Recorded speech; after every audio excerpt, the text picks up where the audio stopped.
వాళ్ళ AP cabinet సమావేశం కానుంది. సచివాలయంలో ఉదయం 11 గంటలకు సమావేశం కానున్న మంత్రివర్గం పలు కీలక అంశాలపై చర్చించనుంది. కొన్ని సంస్థలకు భూ కేటాయింపులపై చర్చించనుంది.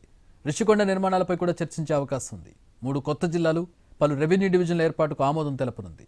అమరావతి క్వాంటమ్ కంప్యూటింగ్ సెంటర్ ప్రాంగణంలోని 2 ఎకరాల్లో 103 కోట్ల వ్యయంతో రీసెర్చ్ సెంటర్ ఏర్పాటుకు ఆమోదం ముద్రవేయనుంది. అఖిల భారత సర్వీస్ అధికారుల భవనాలకు అదనపు సౌకర్యాలు కల్పించేందుకు 109 కోట్ల రూపాయలు కేటాయించేందుకు, శాఖమూరు గ్రామంలో 23 ఎకరాల్లో ఆయుష్ మంత్రిత్వ శాఖ ఆధ్వర్యంలో భవనాల నిర్మాణానికి ఆమోదం తెలపనుంది. హోటళ్లు, కన్వెన్షన్ సెంటర్ ఏర్పాటుకు తుళ్లూరులో 6 ఎకరాల భూమిని కేటాయించేందుకు మంత్రివర్గం అంగీకారం తెలపనుంది. 444 కోట్ల రూపాయలతో 8400 క్యూసెక్కుల కెపాసిటీ కలిగిన ఫ్లడ్ పంపింగ్ స్టేషన్ ఏర్పాటుకు కూడా గ్రీన్ సిగ్నల్ ఇవ్వనుంది. ఎల్పీఎస్ జోన్ 8లో లేఅవుట్ల అభివృద్ధికి 1358 కోట్లు కేటాయించేందుకు ఆమోదం తెలపనుంది. 202 ఎకరాల భూమి జరీబు భూమా లేదా మెట్ట ప్రాంతం అనేది నిర్ధారించేందుకు రాష్ట్ర స్థాయి కమిటీ ఏర్పాటుకు మంత్రివర్గం ఆమోదం తెలిపే అవకాశం ఉంది. మరోవైపు తాజా రాజకీయ పరిణామాలు, మెడికల్ కాలేజ్ టెండర్లు, ట్రిపుల్ పి విధానంపై మంత్రులకు సీఎం చంద్రబాబు దిశానిర్దేశం చేయనున్నారు.